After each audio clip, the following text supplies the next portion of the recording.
जिसमें रोज़मर्रा की ख़वातीन के इस्तेमाल की घरेलू अशिया जो है उस हवाले से उनको इन्फॉर्म करें कि उनको उनकी लाइफ को मज़ीद कैसे वो बेहतर कर सकते हैं और उनका इस्तेमाल के तरीक़ेकार के हवाले से जैसे आपने देखा फ्रिज है, ओवन है, जूसर, ब्लेंडर, ग्राइंडर, एसी हैं। तो उस हवाले से मेरे साथ आज आप इस टाइम देख रहे होंगे मेरे साथ जो हैं आरिफ भाई मौजूद हैं। आरिफ भाई के हवाले से मैं बताऊं तो माशाल्लाह पढ़े लिखे जो हैं शख्स हैं। उसके अलावा इनके तकरीबन कोई 3 दहाइयों पर मुश्तमिल इनका एक्सपीरियंस है, जिसमें इन्होंने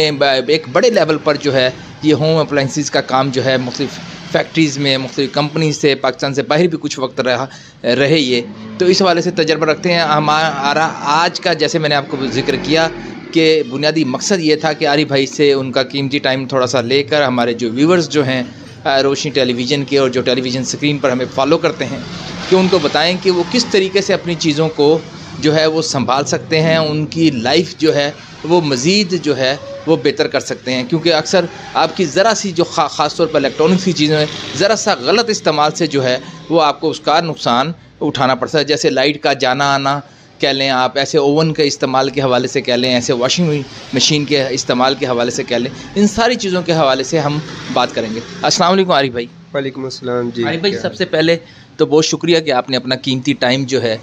वो हमारी व्यूवर्स के लिए निकाला। आज का हमारा मकसद ये है बुनियादी तौर पर जो घर बैठे हमारे जो लोग ख़ास तौर पे ख़वातीन और यंगस्टर बच्चियाँ जिनकी रोज़मर्रा का ये इस्तेमाल की चीज़ें हैं, juicer, grinder, blender, washing machine, तो उस हवाले से फ्रिज हो गया, एसी हो गया। सबसे पहले तो नॉर्मली हम एसी की अगर बात करें तो क्या कहेंगे कि एसी हमारे जो व्यूवर्स हैं वो किस आजकल जैसे अब वो आ रहा है, इन्वर्टर आ रहा है, तो इस हवाले से थोड़ा सा बताएं ना कि इन्वर्टर बेहतर है या ये इसमें कुछ मतलब कहने का कंपनीज़ का, या उसमें रेट्स तो बहुत ज़्यादा बढ़ चुके हैं महंगाई की वजह से। नाज़रीन, आज का इंटरव्यू जो है वो आपको जैसे पे पता है कि 14 फरवरी 2022 का है और आज के दिन यकीन आप जानते हैं कि महंगाई जो है वो किस कदर, और जो इलेक्ट्रॉनिक्स की चीज़ें जो हैं वो 200% जो हैं वो इंक्रीज़ कर चुकी हैं। जी आरिफ भाई, क्या कहेंगे? मैं इसके हवाले से, जैसे एसी के यूज़र्स हैं लोग, अभी माहौल है कि हर बंदा चाहता है कि ख़ुद को कंफर्ट करना। एक हमारे अंदर एक जो प्रॉब्लम है हम लोगों में कि हम कभी भी अपनी इन्वायरमेंट को देख के, अपने इन्वायरमेंट्स के हवाले से, अपने यूजिंग के हवाले से एसी नहीं परचेज़ करते। हम परचेज़ करते हैं तो इस हवाले से कि हमें फ़लाँ ने कहा कि ये एसी अच्छा है, फ़लाँ ने कहा ये एसी अच्छा है। एसी जो है आप चाहे दुनिया जहान की किसी कंपनी का भी लगा लें, उसने वो कूलिंग करनी होती है। दूसरी ये होता है कि जब आप उसे इंस्टॉल करते हैं, इंस्टॉलिंग के लिए सबसे पहले ये है कि जब आप इनसे इंस्टॉल करते हैं, कमरे की वेंटिलेशन का, कमरे की एनवायरनमेंट का वो देखा जाता है कि इसको कहाँ, किस जगह, कैसे इंस्टॉल किया जाए। इसमें अगर आपके एसी की फ़िटिंग सही नहीं हुई, उसके हवाले से भी ये होता है कि आपका बिल बिजली का वो बढ़ जाता है। ठीक है, उसके अलावा फिर जब बिल बढ़ता है, कूलिंग भी प्रॉपर नहीं करता। जब फिटिंग सही ना हो, इंस्टॉलेशन सही ना हो, तो उसके हवाले से ये फिर फिटिंग भी सही नहीं, कूलिंग भी सही नहीं करता। जब कूलिंग प्रॉपर नहीं करता तो हमारा बिजली का बिल बढ़ जाता है। अब जिस तरह हम बात करते हैं इन्वर्टर्स की,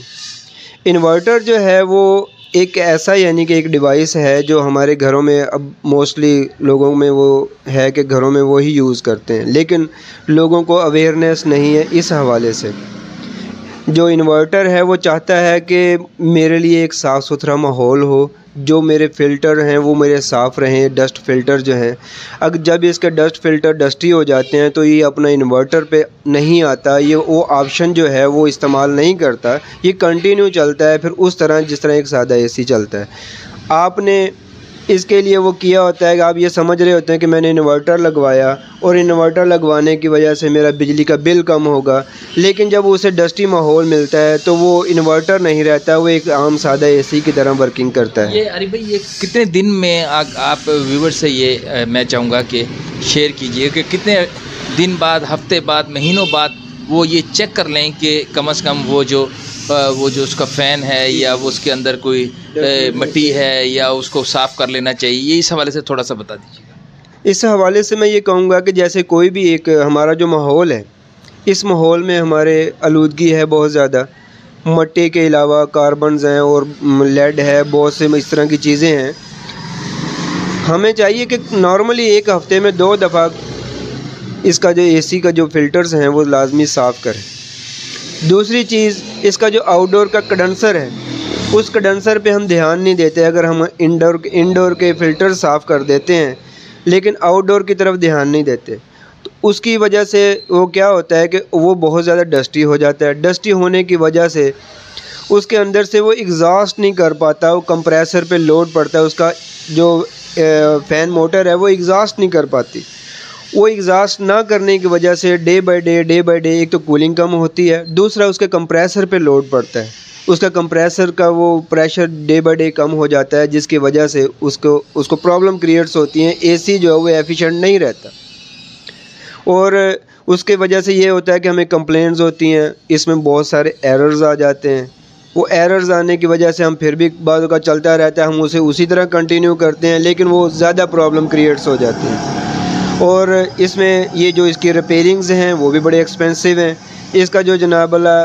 जो इसका जो एक माहौल है वो माहौल होना चाहिए कभी भी। एक दूसरी चीज़ मुझे याद आई कि जो हम एसी की फ़िटिंग करते हैं, उस फिटिंग के ऊपर बहुत सारे लोग इसे छत के ऊपर रखवा लेते हैं कि आउटडोर जो है छत के ऊपर रख दें। वो फिटिंग में तो इजी हो जाता है, लेकिन उसमें एक प्रॉब्लम क्रिएट होती है कि हमारा एक जो जब हमें गर्मियों में इसकी ज़्यादा ज़रूरत होती है, गर्मियों में क्या होता है कि फ़र्श का जो टेम्परेचर है वो भी साथ उसकी बॉडी को भी गर्म कर देता है, एसी की बॉडी को। तो एक तो वैसे गर्मी और नीचे से फ़र्श की गर्मी, उसके साथ उसका एम्बिएंट टेम्परेचर बढ़ जाता है, जिसकी वजह से उसकी कूलिंग में इफेक्टिव होती है। वो कूलिंग नहीं कर पाता, प्रॉपर ट्रिप हो जाता है, वो बार बार ट्रिप होता है, जिसकी वजह से अंदर कूलिंग नहीं हो रही होती। इसके लिए हमें चाहिए कि एक बेहतर जगह देख के इसको ब्रैकेट्स पे लगाएं। अगर आपने छत पे रखना भी मकसूद है तो उसके लिए भी एक ब्रैकेट्स बनते हैं जो इसको छत से कम 8 से 10 इंच जो ऊपर रखें, छत के साथ अटैच ना हो। उसकी वजह से क्या होता है कि जब वो सक करता है तो छत की मिट्टी भी सारी उसके कंडेंसर में फंस जाती है, जिसकी वजह से वो एग्जॉस्ट नहीं कर पाता और वो डे बाय डे कमज़ोर होता है उसका कंप्रेसर। और इसी तरह की बहुत सारी टिप्स हैं कि जो यानी कि हम अगर हम ये कह रहे हैं कि हम इन्वर्टर चलाना है और हमने उसका नॉर्मल बिल देना है, हमारे तो कॉन्सेप्ट्स में यही है ना कि हम इन्वर्टर का जो इतना ज़्यादा एक्सपेंसिव है, हम उसको लगवाने का मकसद तो यही है कि हम बिजली का बिल कम पे करें। वो बिजली का बिल तब भी कम पे होगा जब आप दोनों चीज़ों को, इंडोर को भी आउटडोर को भी साफ़ सुथरा रखेंगे। अगर साफ़ सुथरा होगा तो अमीन भाई वो उसका जो माहौल है, जब जितना ज़्यादा साफ़ सुथरा होगा उतना कम बिल आएगा उसका। नाज़रीन, ये बड़ी खूबसूरत मैं ये समझता हूँ कि आपको घर बैठे ये एक जो एडवाइस जो है आरिफ भाई ने दी कि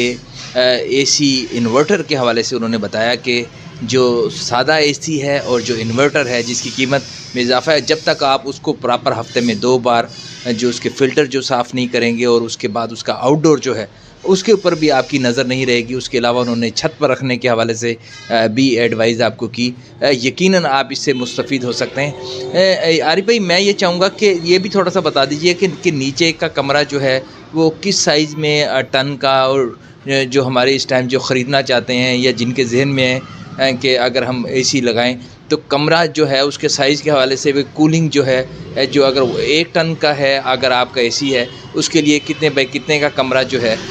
वो मकसूद है कि वो फिजिबल उसमें इजीली कूलिंग हो सकती है, और अगर 1.5 टन का है या 2 टन का है, ये थोड़ा सा ये भी मैं चाहूँगा कि व्यूअर्स से शेयर कीजिए। इसमें भी एक चीज़ ये है कि जब हम एसी लगवाते हैं अपने घरों में तो नॉर्मली जो है वो 1.5 टन का एसी ज़्यादा यूज़ करते हैं हम। एक चीज़ है कि जैसे 14 बाई 16 का, 14 बाई 15 का, 14 बाई 14 का, इन कमरों में एक चीज़ ये होती है कि जैसे अब एक नीचे एक आम माहौल में एक आम नॉर्मली घर में है एक एसी की जगह जहां हम आप एसी लगाना चाहते हैं, उसमें एक 1.5 टन का साइज़ है उसको। लेकिन उसकी वजह ये है कि सबसे पहले ये देखते हैं कि हम माहौल का, इन्वायरमेंट का जो वो है कि हीट स्क्रैच किस तरफ से पड़ रहे हैं। एसी को जो जहाँ आपने फिट करना है, बाहर से जो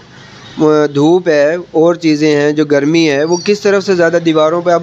अब यही एक कमरा मिसाल के तौर पे एक नीचे कमरा है, एक छत के ऊपर कमरा है,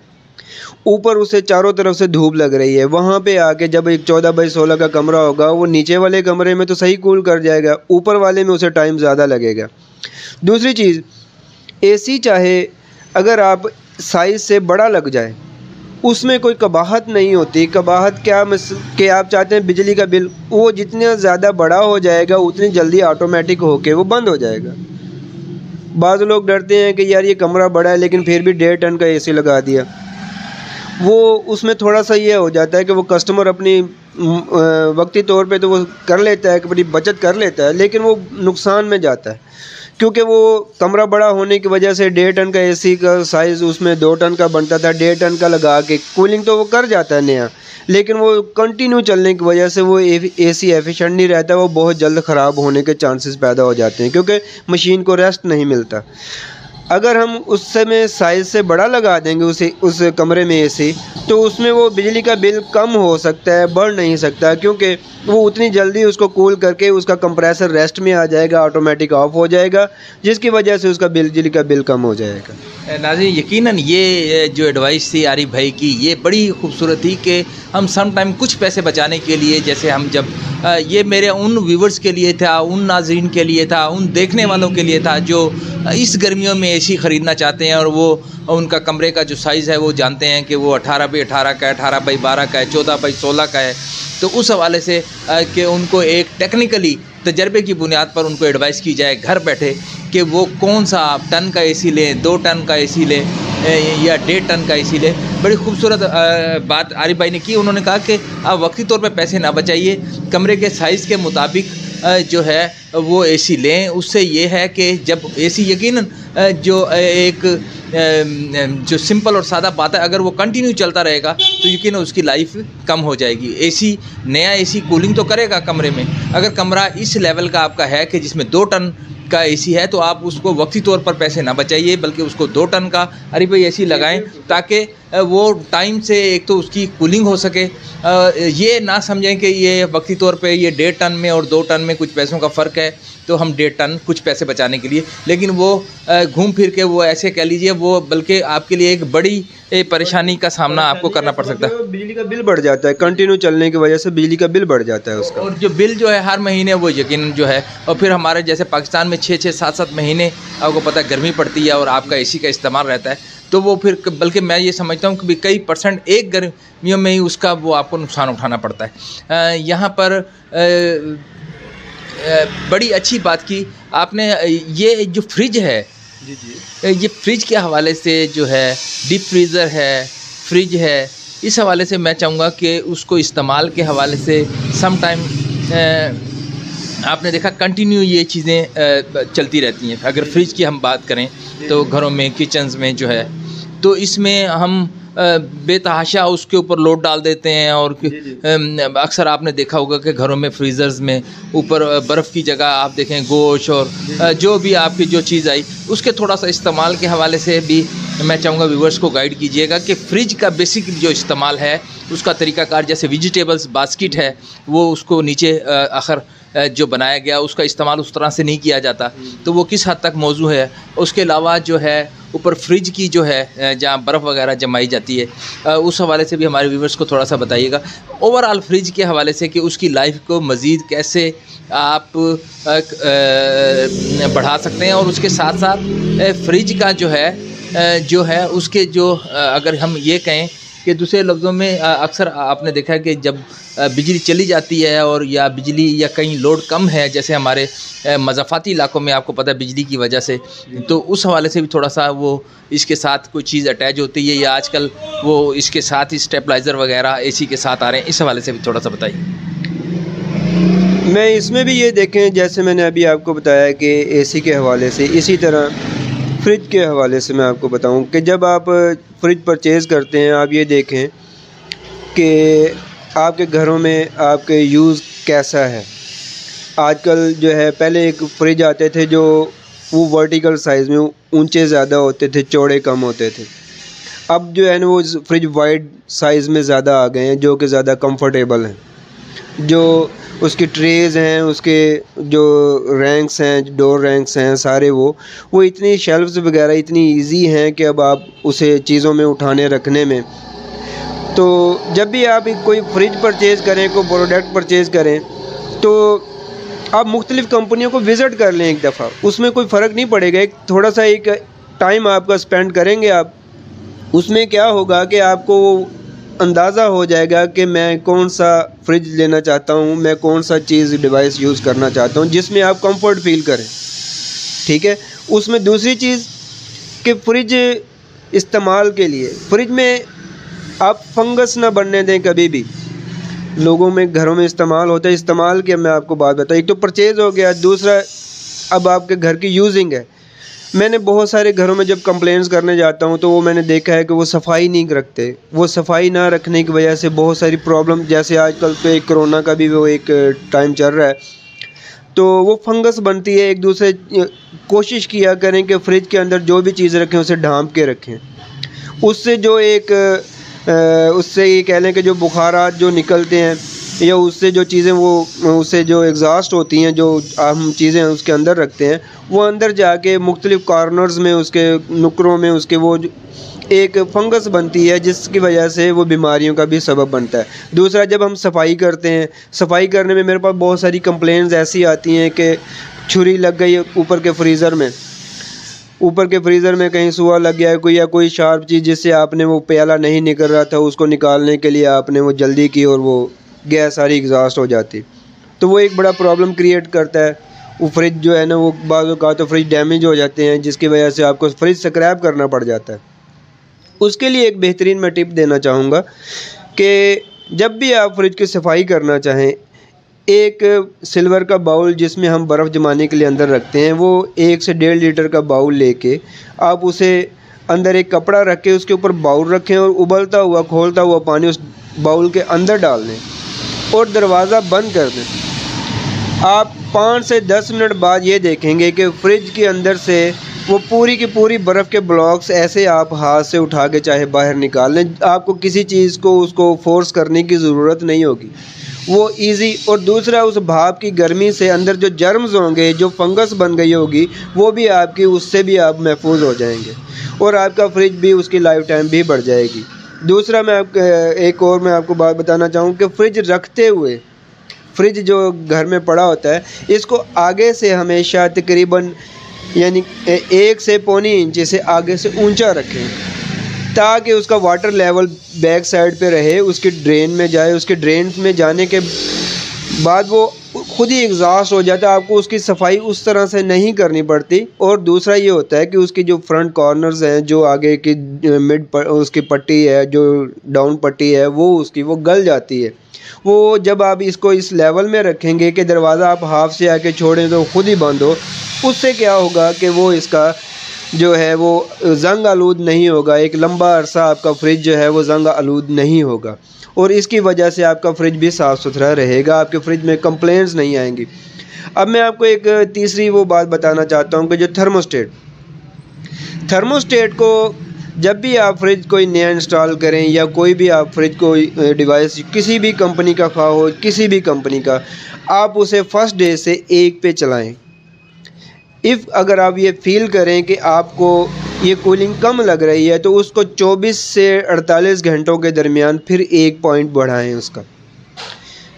फिर भी अगर आपको कूलिंग कम लगती है तो इसी तरह 24 से 48 घंटों के बाद 1 पॉइंट करके बढ़ाएं। आप फौरी एकदम से आगे उसे ना बढ़ाएं उसकी वजह से, और फिर जहां एडजस्ट हो जाए वहां फिर उसे दोबारा ना छेड़िए। उसकी वजह ये है कि उसके अंदर वो सारा जो लोहे के पुर्जे होते हैं वो ज़ंग आलूद हो जाते हैं बाज़ों का थोड़ा अरसा चलने के बाद। जब आप उसे बार बार मूव करेंगे, आप उसे एडजस्ट करेंगे बार बार, तो उससे क्या होगा कि वो ज़ंग आलूद होने की वजह से अपनी एक्यूरेसी ख़त्म कर जाता है, जिसकी वजह से वो ऑटोमेटिक नहीं होता। और ऑटोमेटिक ना होने के बाद फिर क्या होता है कि आपको भारी भरकम बिल पे करने पड़ते हैं। वो कंटिन्यू चलता रहता है और कंटिन्यू चलने की वजह से आपकी फ्रिज की एफिशिएंसी भी कम हो जाती है। और अमीन भाई, यही जो चीज़ें हैं, अगर ये घरों में यूजिंग के वक्त इन चीज़ों को अगर हम मलूज़ खातिर रखें तो हमारी डिवाइसेस बहुत ज़्यादा अरसा चल सकती हैं। नाज़रीन, आरिफ भाई बता रहे थे जैसे कि जब नया फ्रिज आप लें तो उसको इंस्टॉल करने के हवाले से, उसकी सफाई के हवाले से उन्होंने बताया कि किस तरीके के साथ अक्सर हमारे यहाँ घरों में आपने देखा कि जो ऊपर जो है बर्फ़ निकालने के लिए कुछ चीज़ें ऐसी नोकीली इस्तेमाल की जाती हैं जिससे उसकी जो है वो गैस वगैरह भी लीक हो जाती है और नया फ्रिज जो है वो वबाल जान बन जाता है। और ख़ास तौर पे उन्होंने बड़ा टेक्निकली उन्होंने बताया कि गर्म पानी कपड़ा रख कर ऐसे अगर आप उसमें कटोरे में जिसमें आप बर्फ़ जमाते हैं स्टील के उसमें रखेंगे तो वो फंगस से भी आपकी जान छूट जाएगी और वो जो बर्फ़ जो है उसके चारों तरफ जमी हुई है वो भी इजीली जो है वो अपनी जगह छोड़ देगी। नीचे की बास्केट्स के हवाले से उन्होंने कहा, थर्मोस्टेट के हवाले से उन्होंने बताया कि हमारी आदत होती है कि यकदम 5 पे कर दिया, यकदम 2 पे कर दिया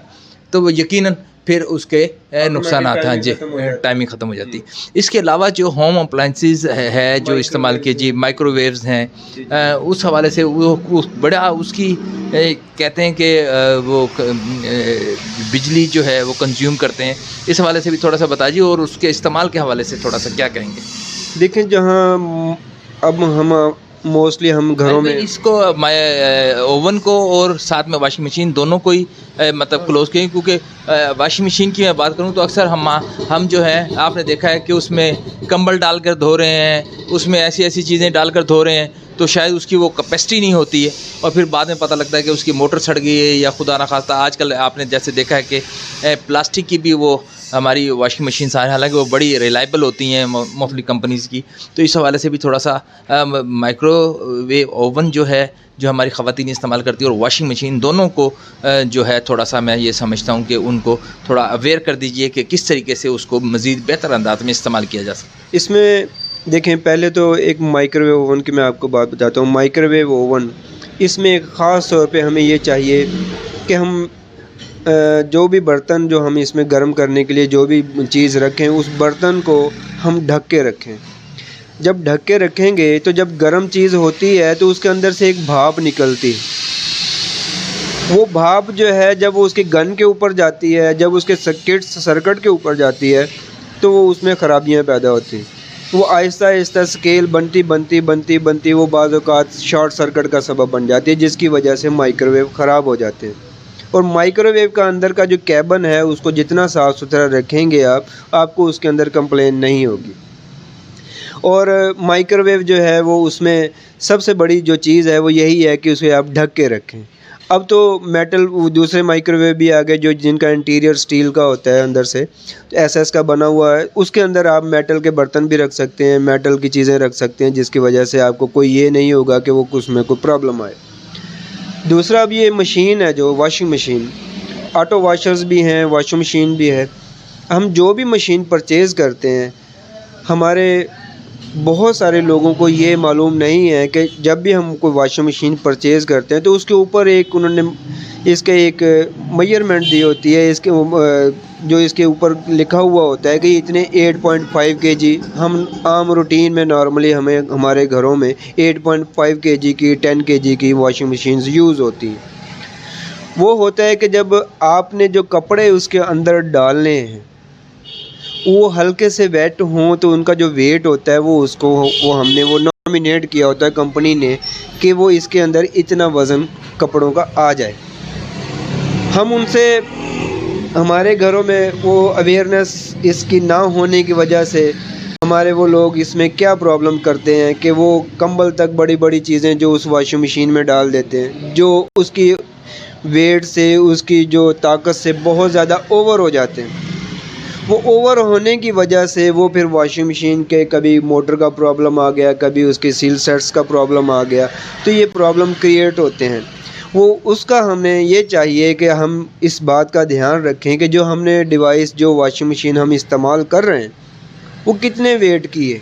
वो 8.5 kg की है, वो 10 kg की है, वो 13 kg की है, वो 16 kg की है, जितनी kg का उन्होंने नॉमिनेट किया है कोशिश करें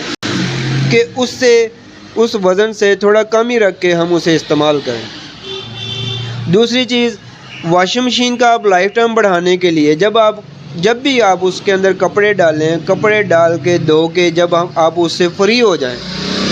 तो उसे एक दफ़ा उसका जो वाटर टब है वो हाफ़ कर दें उसका पानी से, साफ़ पानी से, उसे फिर 5-10 मिनट के लिए दोबारा टाइमर लगा दें। उसके अंदर जितने भी नीचे डस्ट होगी, जो कपड़ों की इकट्ठी हुई होगी, जितने भी नीचे जो पार्टिकुलर्स रह जाते हैं उसके सरफ़ के और इस तरह की चीज़ें जो नीचे रह जाती हैं उसकी प्लेट के नीचे, उसके जो फ्लावर उसका फूल होता है उसके नीचे, वो सारी वॉश होके एक दफ़ा वो सारा साफ़ हो जाएगा। वो जब वो एसिड्स होते हैं जो सरफ़ होता है उसके अंदर भी वो होता है कि जो वो जाके जब सील्स के ऊपर खड़ा रहता है, वो आप जब तक उसे दोबारा नहीं धोना वो वहीं पे वहीं वो सरफ़ खड़ा हुआ है उसके ऊपर। उसकी वजह से क्या होता है कि वो सील्स कमज़ोर हो जाती हैं, जो लोहा है उसे जल्दी ज़ंग लग जाता है, उस ज़ंग लगने की वजह से उसके अंदर प्रॉब्लम्स आ जाती हैं और वो मशीन ख़राब हो जाती है। इसके लिए हमें ये थोड़ा ये छोटी-छोटी एहतियातें हैं जो सिर्फ़ ऐसे चंद मिनट्स के लिए होती हैं, जिसकी वजह से आप अपनी चीज़ का लाइफ़ टाइम बढ़ा सकते हैं, वरना वो आपके लिए प्रॉब्लम क्रिएट करती है। नाज़रीन, आज का मेरे प्रोग्राम का बुनियादी मकसद भी यही था, जैसे आरिफ भाई ने आखिर में सम अप करते हुए कहा कि यकीनन के सम टाइम कुछ ऐसे हमारे जो व्यूअर्स जो हैं बड़ी मुश्किल से वो जुटा पाते हैं कि एसी लेना, फ्रिज लेना या घर की ये इलेक्ट्रॉनिक्स का सामान, लेकिन ज़रा सी गलती की वजह से एक नुकसान उन्हें उठाना पड़ता है कि उनको अवेयर किया जाए एसी के हवाले से, फ्रिज के हवाले से, माइक्रोवेव ओवन की हवाले से और वॉशिंग मशीन के हवाले से। ये घरों में तकरीबन हर घर की इस्तेमाल की इस टाइम जो है वो ज़रूरत की चीज़ है, लेकिन अगर उसका तरीके के साथ इस्तेमाल किया जाए और उसका जो कंपनी के SOPs हैं उसको फॉलो किया जाए तो यकीनन उसकी जो है लाइफ बढ़ाई जा सकती है। आरिफ भाई आरिफ भाई, आप एक तो ये बता दीजिए हमारे व्यूअर्स से कि अगर वो आपसे टेलीफोनिक रब्ता कर सकते हैं तो कोई चीज़ मालूमात के हवाले से, और अपना ये जो आपकी जो इस टाइम यहाँ पर जो वर्कशॉप है जहाँ पर, तो उस हवाले से भी थोड़ा सा उसका एड्रेस जो है हमारे टेलीविज़न स्क्रीन पर जो लोग देख रहे हैं जो आपसे रब्ता कर सकते हैं इस हवाले से आपको टेलीफोनिक। नाज़रीन, आरिफ भाई यहीं मुल्तान में होते हैं, तो मुल्तान के हवाले से थोड़ा सा एड्रेस के हवाले से भी बताइएगा, और जो लोग आपको जो देखने वाले लोग हैं वो जो आपके साथ रब्ता कर सकते हैं ख़ास तौर पे एसी के हवाले से, आगे गर्मी आने वाली हैं तो उसमें क्या क्या चीज़ें आप कर लेते हैं आपके पास जो इस टाइम जो है फ्रिज के हवाले से और ये सब चीज़ों के हवाले से थोड़ा सा ये भी बता दीजिएगा। मेरी वर्कशॉप गुलगश्त गोलबाग के करीब बोर्ड ऑफिस जो है, बोर्ड ऑफिस के साथ ही मेरी वर्कशॉप है, बोर्ड ऑफिस के चंद कदम के फासले पर, और होम केयर सर्विसेज के नाम से मेरी वर्कशॉप है। और दूसरी ये कि होम अप्लाइंसेस के हवाले से आपकी किचन की जितनी भी चीज़ें हैं, वॉशिंग मशीन, इसमें फ्रिज हो गया, डीप फ्रीज़र हो गया, माइक्रोवेव ओवन हो गया, डिश वॉशर हो गया, फिर उसके अलावा जो थोड़ा किचन से बाहर आएँ तो आपके जो वॉशिंग मशीन है, ऑटो वॉशर मशीन है, उसके बाद फिर एसी है, आपकी ये जो एप्लायंसेस है इसकी रिपेयरिंग के लिए ये मेरी वर्कशॉप है। सुबह 9 से मैं 8 बजे तक यहीं वर्कशॉप में होता हूँ, तो किसी भी किस्म को, और मेरा ये नंबर है स्क्रीन पे चल रहा है जो आप यानी कि देख सकते हैं, इसमें आप मुझसे किसी भी वक्त रब्ता करके मुझसे इसके टिप्स भी ले सकते हैं जो आप अपनी चीज़ों की लाइफ टाइम बढ़ा सकते हैं। आप अपनी चीज़ों के हवाले से कोई ऐसा यानी कि कोई मुझसे सवाल करना चाहें या अपनी चीज़ों की सेफ़्टी के हवाले से मुझसे को पूछना चाहें तो मेरा ये सुबह 9 से लेकर शाम 8 बजे तक मेरा ये सेल फ़ोन ऑन होता है। व्हाट्सएप भी मेरा इसी नंबर पर। नाज़रीन, आज का बुनियादी मकसद फिर एक बार दोबारा कि आपकी जो घर की इलेक्ट्रॉनिक्स की जो चीज़ें हैं, होम अप्लाइंसेस की जो चीज़ें हैं, उसकी लाइफ कैसे बढ़ाई जा सकती है, उनको कैसे बेहतर तरीके से इस्तेमाल किया जा सकता है। आरिफ भाई का बहुत शुक्रिया कि अपना कीमती टाइम से आपने हमें टाइम दिया, और साथ में मैं आपको बताऊं कि आरिफ भाई का एड्रेस और टेलीफोन नंबर जो है वो हमारे डिस्क्रिप्शंस में आपने देखा है कि फ़ेसबुक के और यूट्यूब के वहाँ पर भी मौजूद हैं, आप उनसे रब्ता कर सकते हैं। यकीनन जब टेलीफोन पर भी आप पाकिस्तान के किसी कोने से भी उनके साथ रब्ता कर घर बैठकर जो है मज़ीद जो छोटे मोटी को अगर कोई चीज़ ऐसी है जैसे आप एसी परचेज़ करना चाहते हैं, आप उनसे कमरे का साइज़ बताकर ऊपर का है नीचे का है उस हवाले से आप उनसे उनकी राय ले सकते हैं। आपने फ्रिज ख़रीदना उस हवाले से पूछ सकते हैं, कोई छोटी मोटी कोई ऐसी कोई प्रॉब्लम है उस हवाले से पूछ सकते हैं, और अगर कोई ज़्यादा कोई प्रॉब्लम है तो आप उन तक वर्कशॉप तक भी आपकी एक्सेस हो सकती है। आज के लिए इतना ही, मुझे इजाज़त दीजिए। अपना गिरदनवा दोस्तों का ख्याल रखिएगा। अल्लाह निगहबान। दिल दिल पाकिस्तान जान जान